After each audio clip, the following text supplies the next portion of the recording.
It's alright. So, I think we should look at patterns and behaviors. Okay, patterns and behaviors, and there's one reason I want us to check it, and that reason is that at every single time it beats discipline. Yeah, every time it beats discipline. You have read and probably heard or seen in movies, probably watched some motivational movies and stuff like that. And they tell you how motivated you should be, and some of them how disciplined you should be. And really, that's a good thing. And I think I've gone that part also to make sure disciplined, motivated, and I can tell you again and again that it fails in the shortest time possible. Discipline even take you further, takes you longer, but eventually your behavior still always have a way of taking over, and patterns always repeat itself until it is broken. And you really cannot break patterns without structure.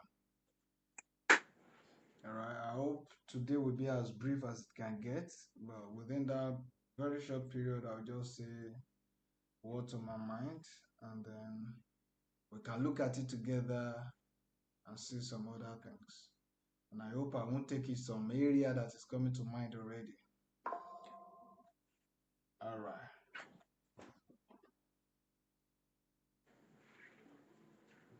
Behaviors, or yeah, let me just start with that. Our behaviors, irrespective of whatever definition of it you have, if you pay attention and you observe, and there is one thing you will see, and that's the fact that you don't think about your behavior. You don't think about it. It's just something you do unconsciously, something you do without thinking about it, something that's kind of autopilot, like you just do it seamlessly, effortlessly, not having to think about it. It's just unconsciously. Like some of us wake up and we pick up our phone. It happens automatically.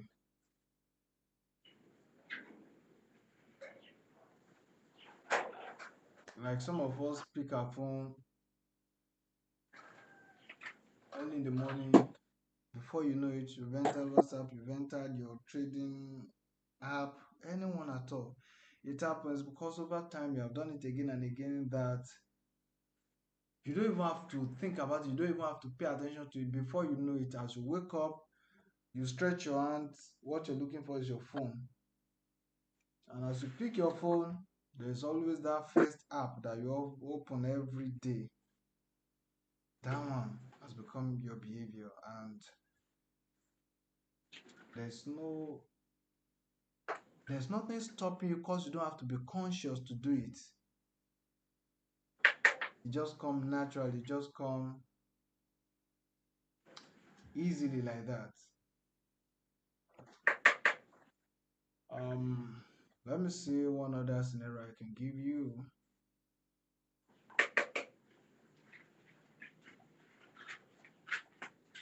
Which other scenario do I have?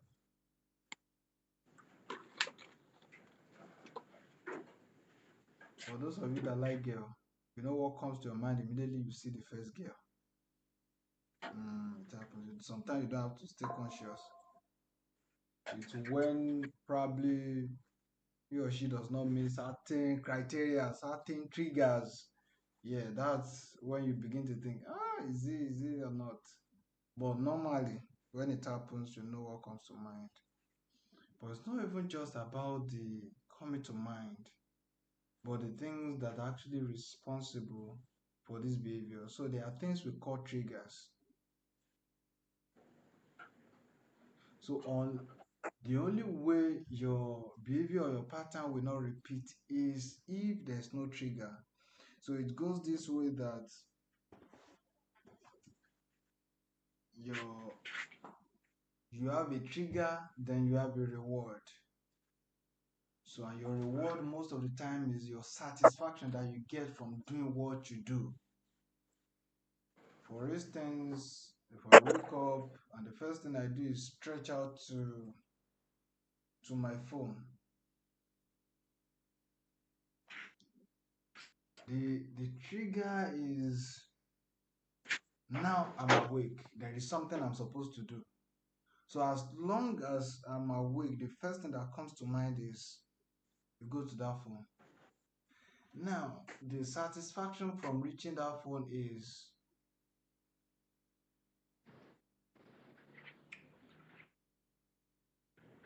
the satisfaction that I'm not missing out on anything.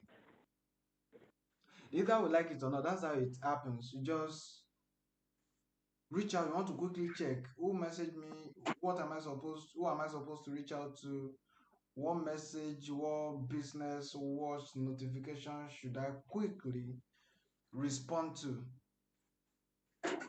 just to make sure I don't miss out on anything serious. And that's the case. The reason you will trade or look for money again and again, sincerely, it's not even because you like money,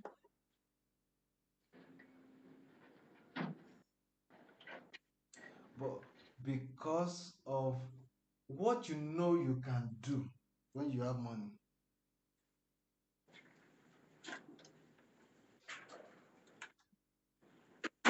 I believe we know that money in itself is nothing when there is nothing it can do.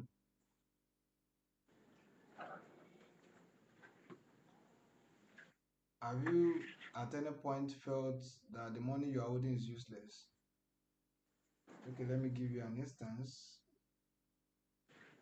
I think there was a time I went to camp. No, I went to Kotopo, right? So I was coming back.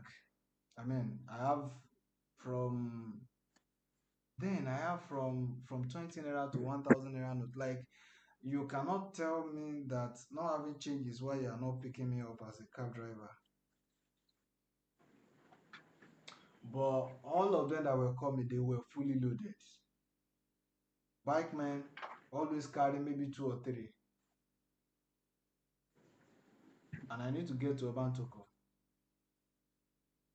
I need to get home, and I have all the money it could ever take for me to get home from where I was. But all the vehicles that are passing by, all fully loaded, all the bike men carrying two, carrying three, carrying two, carrying three. At that point, for that particular situation, that money was almost like, so why in the first place do I even have this one?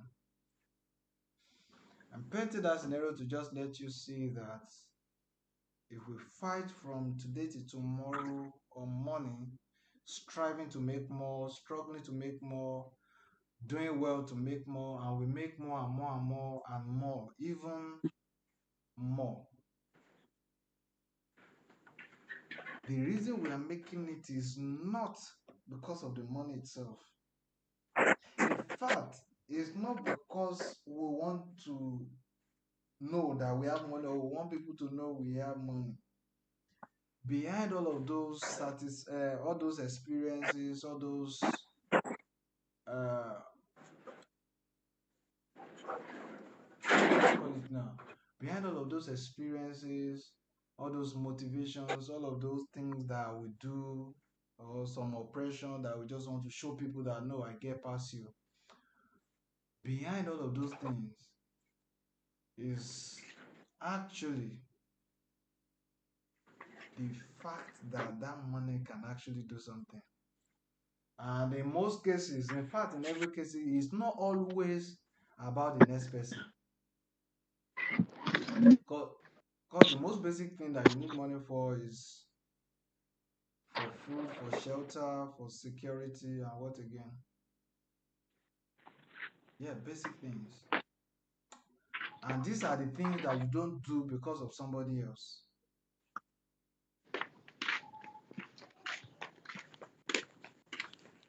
You don't do survival because of somebody else, right?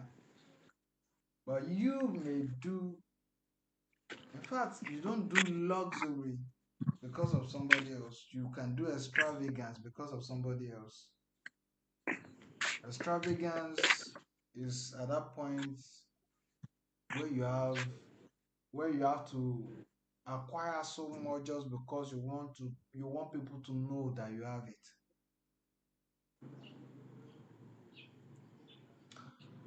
But luxury is at that point where you have enough to make sure your life is lived comfortably well.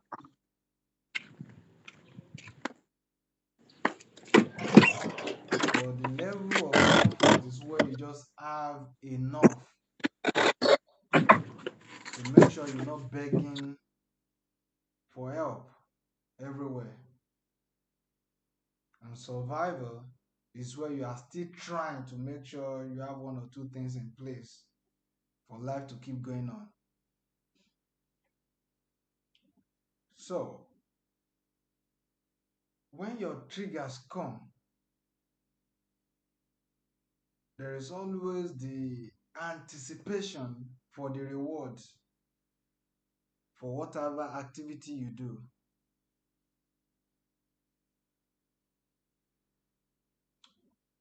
When you go trading, you go buying and selling, you go rearing your rabbit, going taking those courses, applying for jobs, building apps and solutions, and you are doing all of those stuffs. As much as we like to say to ourselves that we want to help businesses grow, we want to help people live better, we want to help them live comfortably, we want to be this, we want to be that. Always at the back of that is always a self satisfaction that comes. And that's always the reward that we so much seek every single time.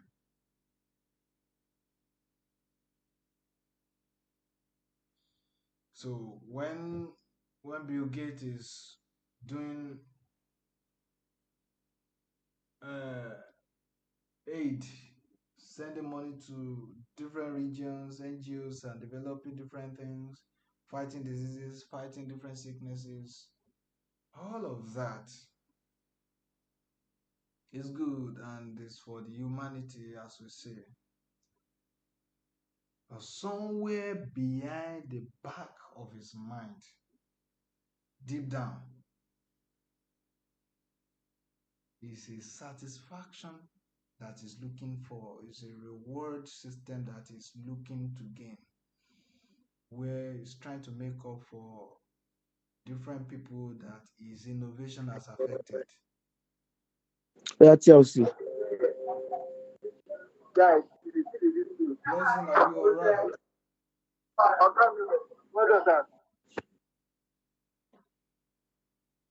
Behind that is a clear conscience is trying to gain from different people he has affected by his innovation, the underpaid labors, uh, satisfaction of this is done in my name and stuff like that. This is how big we are. And all of those things because either you like it or not, it keep them relevant, it keep them remain on the stage and different things like that. I'm saying that to let us see that most of the time when we do things that we think we do to help people for one reason or the other, actually deep down if we look at it, There is a part of it where we are looking for people should see me as good person. Yeah, just want to clear my conscience. I just want to be good. Just want to be accommodating and stuff like that. So they happen like that because deep inside we're always looking for this fulfillment to be sure that we have done all that we are supposed to do and that we have done it well. We always want to do that. And basically, that's why most of these things that we do. Now, triggers will come, and many times in a bigger space, these are some of the things we look at as opportunities to do something. But let's come back to behaviors, right?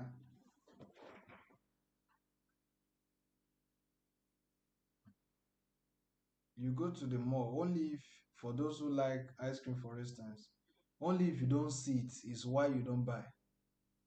So as long as you are in your house and nobody is in that mall, you are very much okay. Your money is intact. But the thing is, once you sight it, you must buy. Because there's a craving that you have, always wanting to eat something sweet.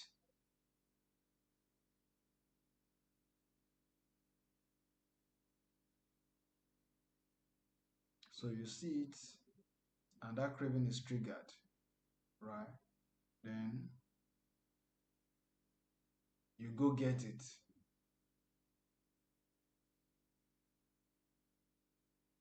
And then you eat, and you are now satisfied because now you have feel the sugar, like your system feel rewarded. If you look at people in businesses, they talk about rewards. That is, if anybody has done any work greatly, let the person be rewarded. Why are they rewarding the person? So that the person can do it better or faster or even be willing in the first place to do it next time.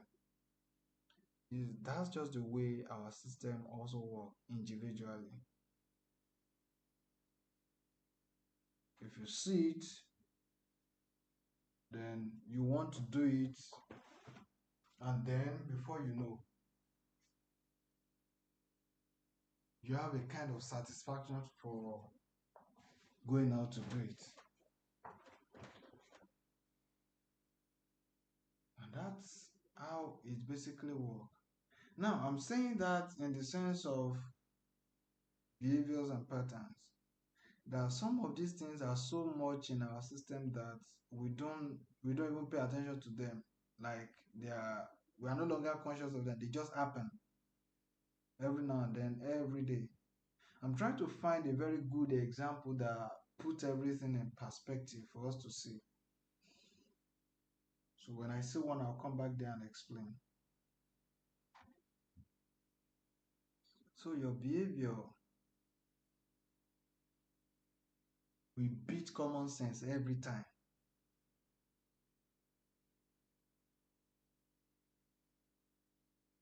Your behavior will beat your discipline every time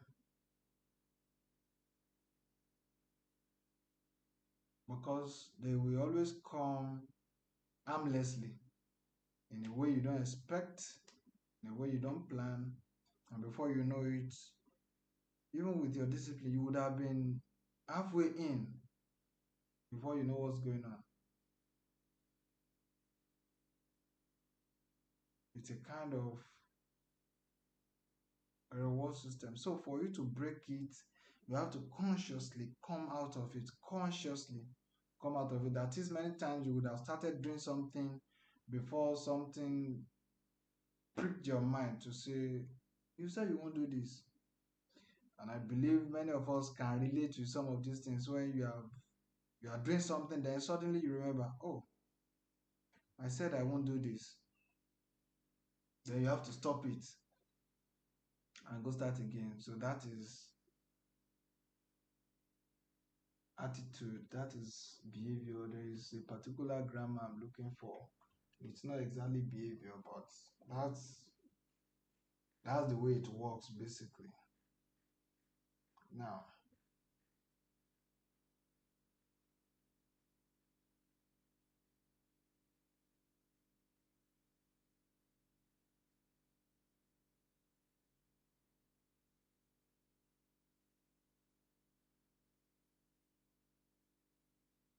yes, I was looking for the word habits.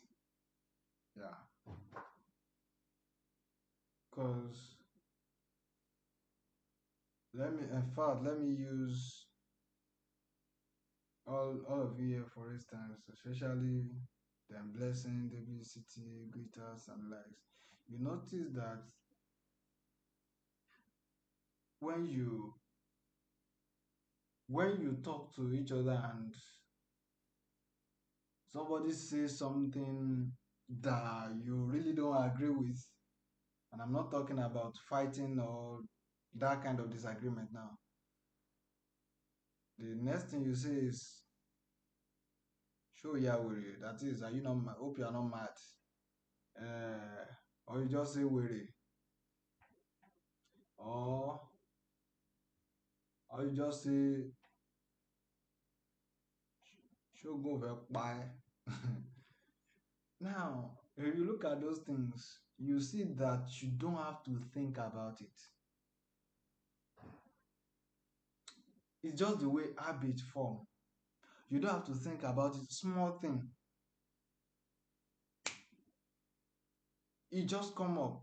The thing is, it's a kind of a trigger. What that person said is the trigger, and what you are saying in response is your reward. Is what gives you the satisfaction that you have not let something you do not agree with to go by without you tackling it. And that therefore gives you a kind of a reward, which is the satisfaction that you derive from it. Those things look like mere words, they look like we just playing and that's how we roll because we're friends and stuff like that. But really, if you at any point decide to do it consciously, like you really want to know what those words mean, you realize, oh, this is what I am actually saying to this person. Most of you will actually stop calling each other weary and saying "Ogunpae" and stuff like that. But because those things are not coming consciously, they are just there in your reserve. All they need is a trigger. And before you know it, boom. Have you noticed that none of you have said Ogunmapai to your babe? No, if you have said that, you can simply say something now. And it will look as though you deal with those people separately. But most of the but basically the reason it's actually not coming out to them is because they did not bring about that trigger. And even when they do, because you are not used to relating with them on autopilot basis, you have to hold back, think of what you want to say, and then you say it. If not, you know how many Ogunapa that your babe would have collected from you. But with them, you are more conscious, you are more careful.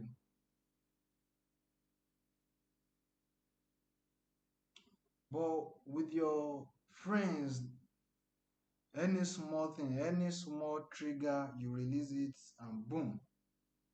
And they also have a way of, they have their comeback mechanism.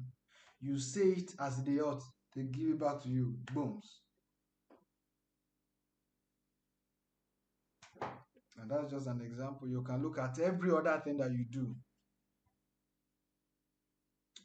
up to the kind of girls you like, up to the kind of food you eat, up to the kind of places you go. All of these things are in trigger. I mean, all of these things just require trigger. Once you see something that give you a clue,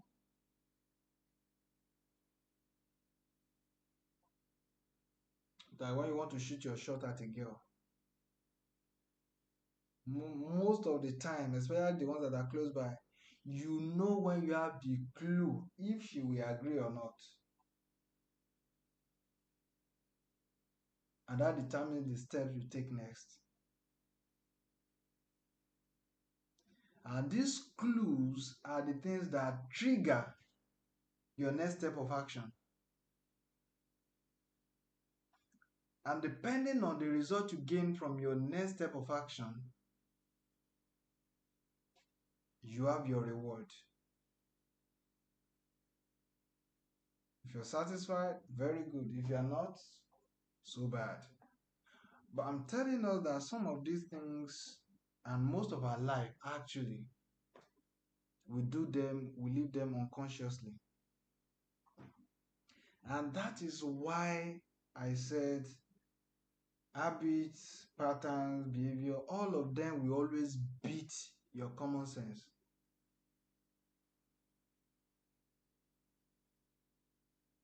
You know how much sugar is not so good for your health, but still, only if you do not set your eyes on ice cream. You know how bad energy drink is to your health, but only if you don't want to do that thing you want to do is the reason you won't take energy drink.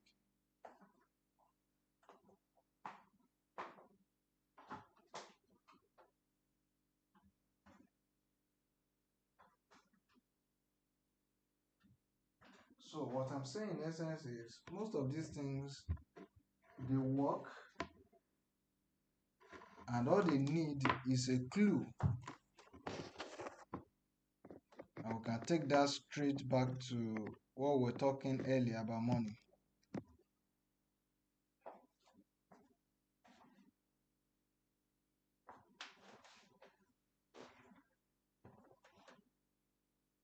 If you see any opportunity to make money, you are most likely going to jump on it. Oh, let me put it this way. If you see an opportunity to make money that will not cost you anything, and the one that require you to put a huge amount of your money, you are most likely going to tilt towards the one that will not cost you any money to make more. Why? Is because there's a there's a sense of free, no cost. That either we like it or not, all of us don't really want anything to cost us anything. Many times we have to embrace the sad reality that for us to get something serious, we have to invest something serious. But mostly, we really don't want it to be that way. If it's possible for us to just keep waking up and living large and everything is just supply, we really don't have to do anything about it apart from just enjoy life. We would do it.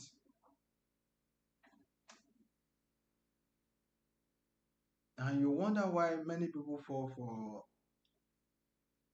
get scammed by different people. And you're wondering, look at this thing, it's easy now. You would have seen from here that this is impossible now. But you're only talking like that because you're thinking about it. The guy who did it didn't think about it, just see it as an opportunity. And then pick the opportunity immediately. That way, every time we do things unconsciously,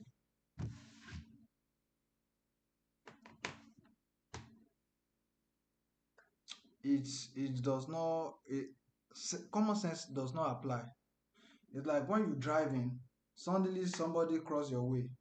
Most of the time, before you even think, you match the brake already, almost immediately. Before you even think that of the possibility that if you match brake like that, you are likely going to stumble or anything else. Because flight hormone is triggered, and because of that, we don't want to cause trouble. The next thing you want to do is to match your brake to make sure you don't cause trouble.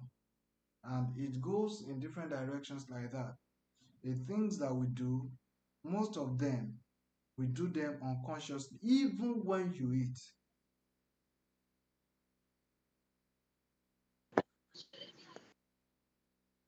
I doubt if any of us can count up to 10 times that you have taken your time to eat. That is, you eat, you are consciously with the food, and you are eating with the whole of your mind on the food. I'm pointing this out to just to let us know that we do most things that we do in this life unconsciously, and those who do most of their things consciously, they're always different. So, in the things that you do, your habits, your patterns will always beat common sense. Have you seen people who said, I will not lie again? And they mean it that they won't lie again. Seriously, in fact, some of them can take oath that they won't lie again. But almost the very next minute, when something happens that they think needs management, before you know it, they have lied. You'll be thinking, this person cannot change. It's not because that person cannot change, it's simply because it's so much in that system that it's something that comes out naturally, it comes on autopilot. Now, if we do some of these things so easily because we are not conscious of them, then in the skills we want to build, in the solutions we have that we want to give to the world, in the good mind, good intentions, and everything we want to do, how about we relate with them so much that they become our habits? That when we relate to the world and want to do it, we can do it unconsciously and we do it so well.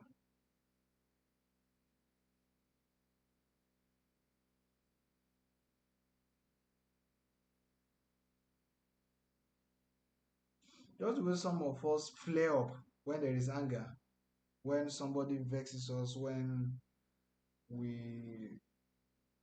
when we're at a very difficult situation, just the way we flare up without thinking. Sometimes you will almost have told your daddy to shut up before you know that you are talking to your dad. Hmm. Sometimes you would have told your boss to hell with you before you remember that this person has power to sack me. Oh. Stuff like that. It happens. And you can I'm saying this to say that you can be so good at what you do such that you don't have a way of producing substandard results, substandard products. You can be so good with producing quality stuff, high standard stuff that you don't you do them unconsciously. That is this the least I can do. And you don't have to put so much into it to produce it.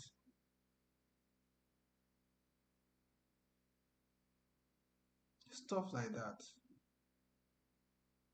So you want to be a data analyst, can you do it so much that every job they give you as a data analyst, least you can do is to deliver premium results.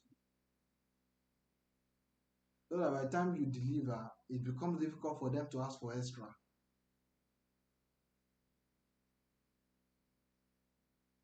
You are into construction, you paint houses and stuff like that. Can you do it so well that when they come, it becomes difficult for them to have contribution? They are so satisfied with your work that All they can just say is, wow, well done. Of course, all of this will take time. Even in your teaching people, in your addressing people, in your showing people where to go, what to do, how to do what they do,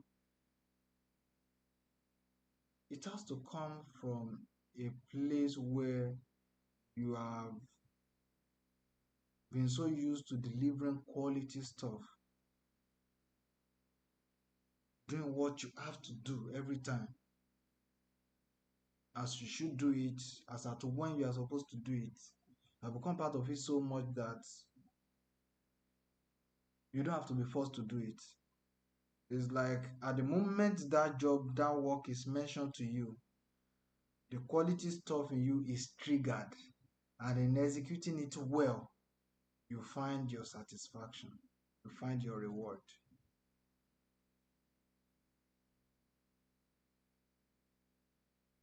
So until this excellence becomes your pattern, habit, and behavior, you always find it a struggle to deliver excellence.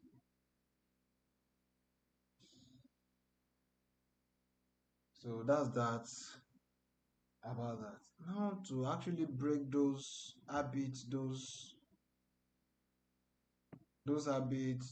behaviors, those patterns, you need system. So let's say there's something you know you do that you really don't like.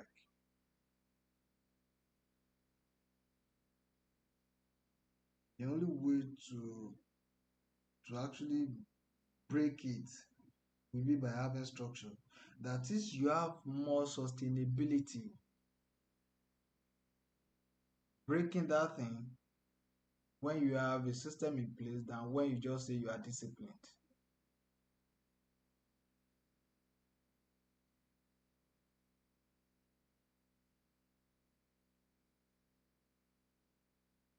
So if there's anything you really want to break, that you really want to stop doing, beyond the books that you read, beyond your strong will, is the system you also have to put in place. You want to stop to do or more, you need to put some system in place. You want to stop being lazy, you have to put a system in place. And it can go into accountability, it can go to making sure you stay connected with certain set of people every time, stuff like that. What am I saying in essence is your common sense will always be beaten by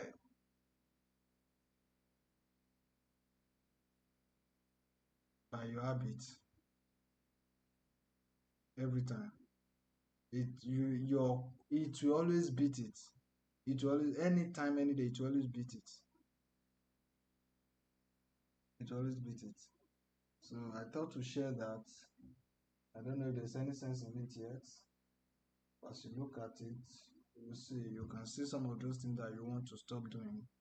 All you have to do is to see who is not doing this, who can I report to, do I have to stay connected to, what do I have to put around me to make sure this does not happen.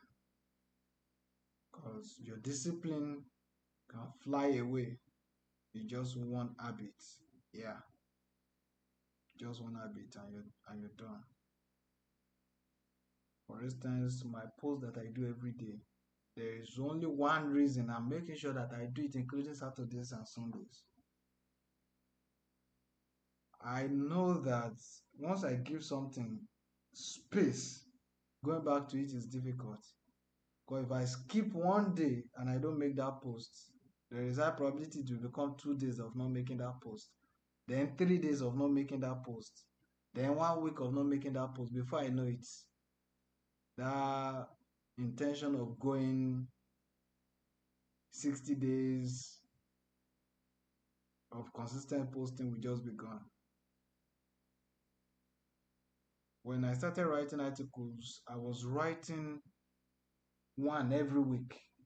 Now I write one every month. You see, If care is not taken, that one every month will also be gone. So for me to be able to achieve once a month article, it means I must do some things. I must have people who ask me about my article every month, who from time to time I check and say, I've not seen you write anything this month. I need to make sure I have system in place. There is internet, there is power supply, and I'm doing what I'm supposed to do.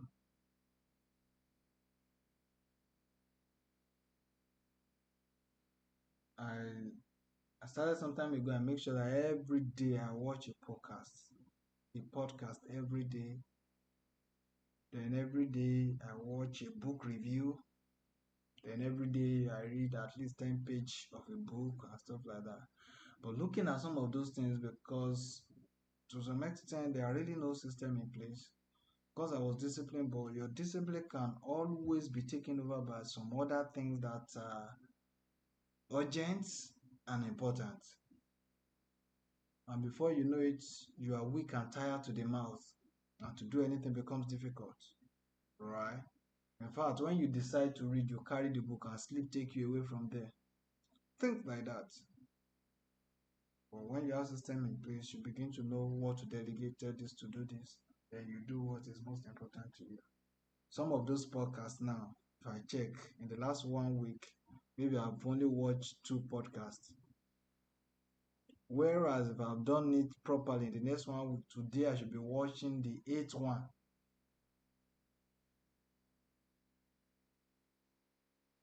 And by now, if I've been doing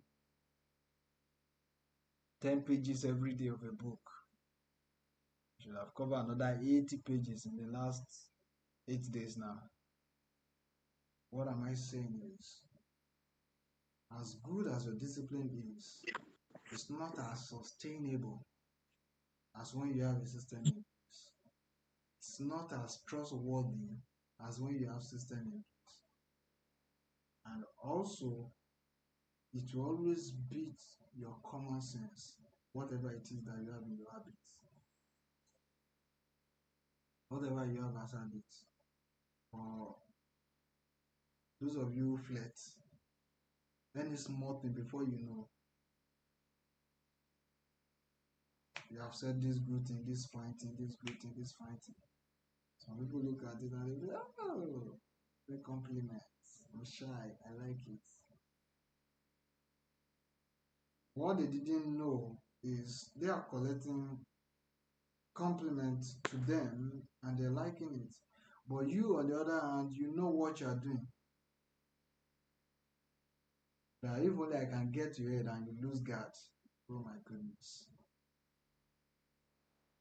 So it's the way it works. Your common sense will always be beaten by your habits. And patterns will always repeat. There is a part of this pattern that I don't want to go into, but it's coming to mind again and again. So let me just pass by. If there's any need to talk about it seriously, then we may have to discuss it another time. Let me just mention it. You can, if you're observant, you can look at your family and see what is happening there and check your life. Is there anything that looks like what I've been seeing that is about to be happening? Yeah, that's how simple it is, and how easily it is for it to happen in your life. So if you come from a family where your parent has, uh, let me say it this way. Okay, if you come from a family where your parents are learned and they did some great stuff, built their own house, own their own cars, and they do some fine stuff like that, and they belong in the society, it's easier for you to buy house, build your own house, buy land, buy car, and also belong in the society compared to Somebody who is coming from where nobody in their family makes any sense. So that may be far-fetched. If you're like the last or second to the last born, especially when you're up to 4, 5 in the house, and you're like the last born, for instance, if you look at all of them ahead of you, if you are not learning from what you are seeing, just the way it's going, that's exactly almost the same thing you're going to repeat. But today is not for that. I'm just saying that when you look at things, patterns, all you have to do is, has it happened here first, happen here second, happen here third? When you see all of those things happen, then you can begin to look at yourself. If this happened, is there a possibility that it will also happen to me? Yes. And those are the observations you take that make you to start taking some decision that like this will not repeat itself in my life. Oh, I like this one should continue. I mean, there is more, it's more than enough money in the house. You can call helicopter to carry you from here to anywhere you are going. I mean, you want to repeat that, you want that money to continue. That's a good thing to repeat. But if there's nothing in the house, everybody is broke. You don't want to be broke, then you begin to take some decisions, you begin to read some book, watch some kind of movies, some documentaries, going to some businesses, taking some skills, learning some things that you're supposed to know that will help you to become whatever you want to become. All of this also comes to say that those patterns are actually majorly, most of the time, determined by habits.